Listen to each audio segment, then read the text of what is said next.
Economies in South America, North Africa, and Southwest Asia shrank by 5%. Unemployment rate tripled. These countries were going through a financial crisis.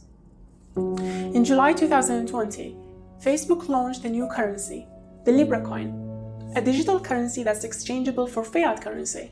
Over the following 4 years, Libra gained accelerating popularity. This happened for 2 reasons. Libra was seen to be more stable than the weak local currencies in these countries, because 100% of the value of the Libra coin is backed by safe liquid assets. The second reason is that Libra made moving money around the world as easy and cheap as sending a text message, no matter where you lived, what you did, and how much you earned.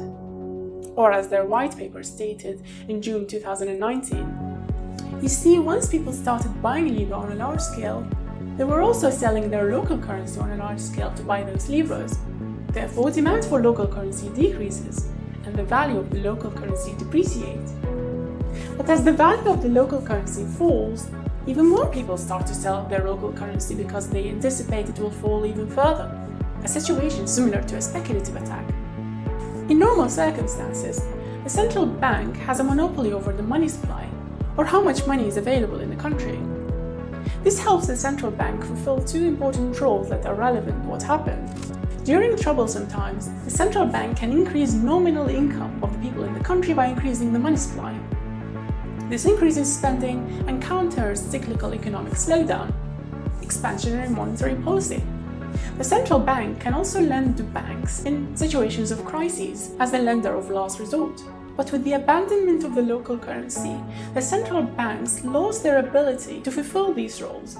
Banks that only dealt with Libra started to show up. People deposited their money there because these banks paid interest while the Libra Association did not. Given the digital nature of the Libra coin, it was very difficult to enforce strict and prudent financial regulation on these banks. 2 factors were at play leading to the crisis: imprudent lending by Libra banks and misallocation of capital, which itself was accelerated by a lack of an exchange rate risk and the ease of transferring Libra across borders. As the future started to unfold, the consequences of misallocations were realized. Many assets lost their values, leading many businesses to go bust. The loans that Libra banks made were not being repaid, with no lender of last resort in place. Banks suffered a liquidity crisis.